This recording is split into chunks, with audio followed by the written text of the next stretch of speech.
Welcome to Fun With Facepalm, Subscriber Edition. Yes, I've finally gotten around to reading subscriber stories. So I hope you guys enjoy these. So without further ado, let's go.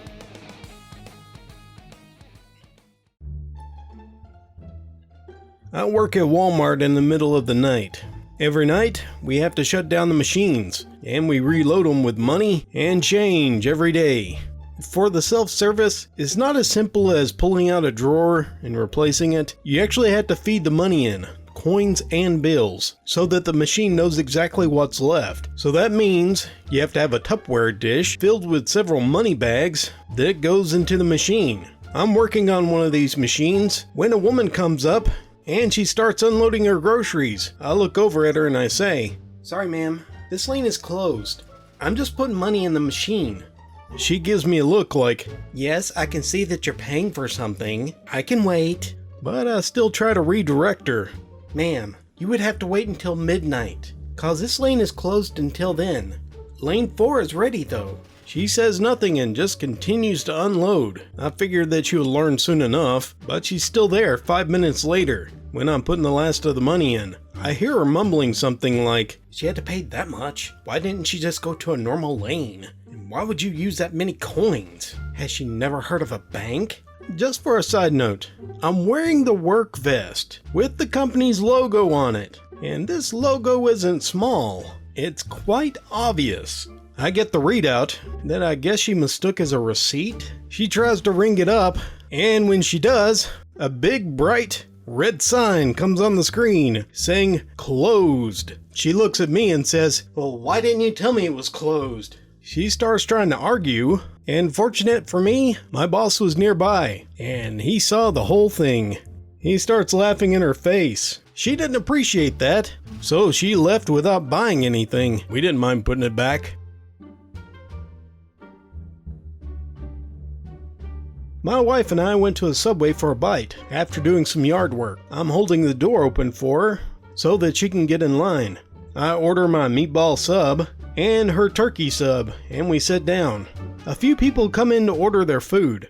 Everything's pretty normal, like a little small talk, the employees checking the food, checking the bread, loading the bread, that kind of stuff. Then this older guy comes in with a roughed up shirt, hair, and gray jogging pants. He starts to order his food.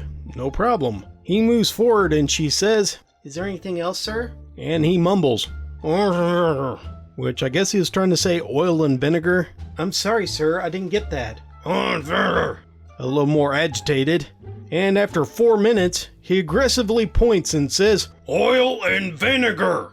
Grabs his food after paying and hobbles back to his car. After we were done, we had a great laugh. I think it's kind of funny because we had a friend once that was, he's not too up on Southern lingo because a police officer pulled him over and he comes up to him, he's like, "License registration?" He's like, "Yeah." He goes, "You got ammonia, boy?"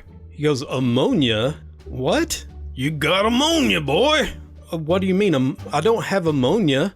From what I was told, this went on for quite a while, until the officer just got tired and just let him off.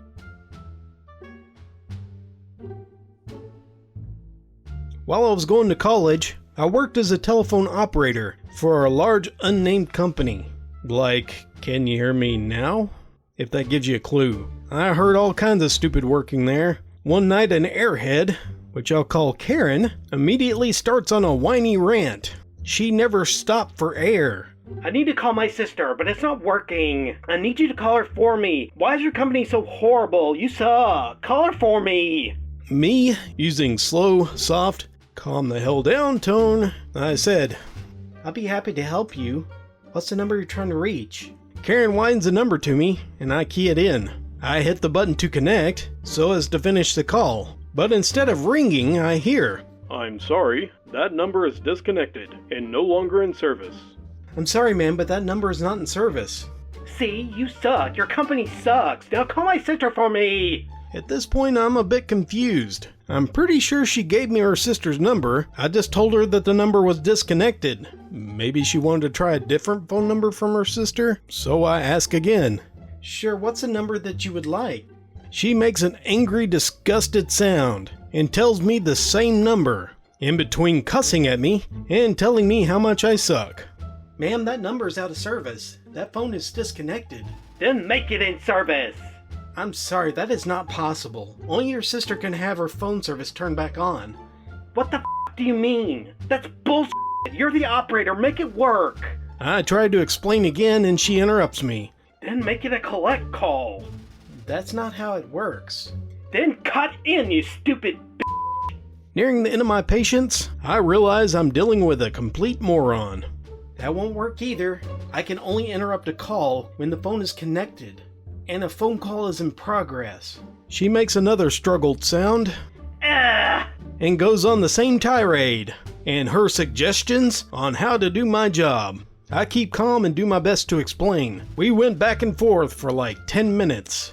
I patiently tried to explain why I couldn't make the phone call, but I was unsuccessful. I eventually had to hang up on her. I work at a public library. One afternoon, an older gentleman comes in, and he asked about donations. I tell him what the library's policy is. We are happy to accept books in new condition that are less than 5 years old. I have many books, and they're all in boxes. As long as they're less than 5 years old in new condition, we'd be happy to accept them. They've been in my basement. We're moving, so, we're gonna have to get rid of the books. I'm sensing where this is going. So how old are the books? Oh, they're almost about over 20 years old. They've been in my basement the whole time. I'm sorry, we can't accept those. They're too old. And more than likely, being in your basement, they're probably not in good condition. This is a library! You're supposed to take books! You're supposed to have books if I want to come in and read them! So you're supposed to take books!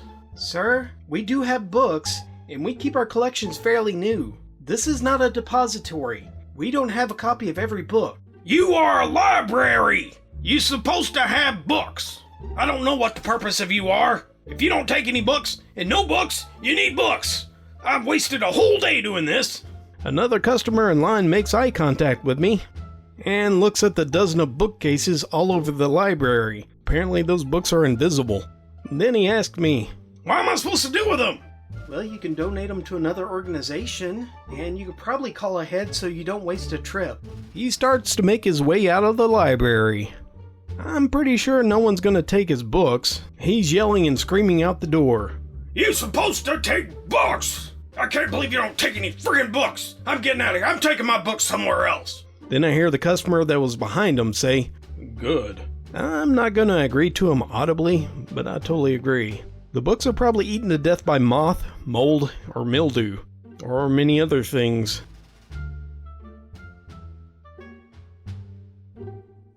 I was recently at the library. I was ready to leave when I went over to the DVD section just to see if there was a movie I haven't seen before. Then I overheard two people talking to each other. They must have been like friends or brothers. I'm not sure. One of them was older than the other. The oldest one started the conversation. So, what would you like to watch? I would like to watch some Dinosaurs. But we watched Dinosaurs last night. That's not Power Rangers, that was Dinosaurs. The guy picked up 2 DVDs with dinosaurs on the cover. These are dinosaurs? Have you ever seen Dinosaurs? I watched the Flintstones. And I facepalmed.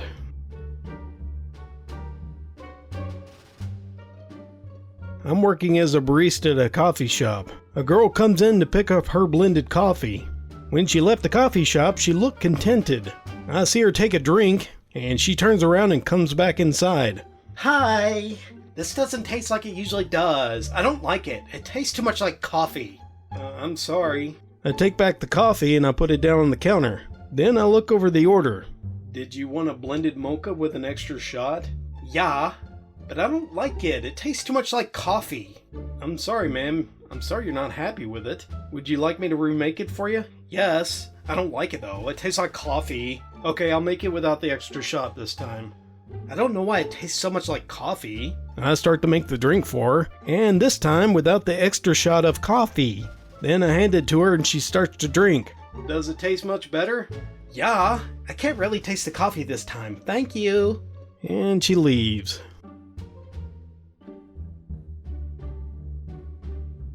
I used to work at a doctor locator service. If the people had a policy with their insurance company, they would call to ask information about doctors that were in the network. So one day I'm taking a call, and I get this woman.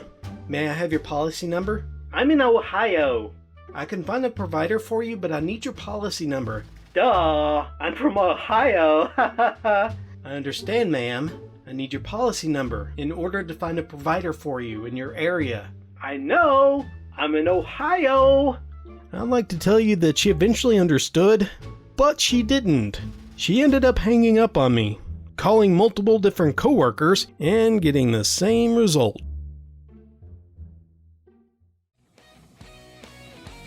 Thank you very much for joining me for this edition of Fun with Facepalm. Hope you guys enjoyed. Finally got to some stories that's been in my mailbox for quite a while. I do appreciate you guys sharing your story, and if you did send me a story and it's taken a while, don't worry, it's not because I didn't like it, it's just because I'm slow, so sorry. Thank you all very much for listening, and until next time, this is Dallas, signing off.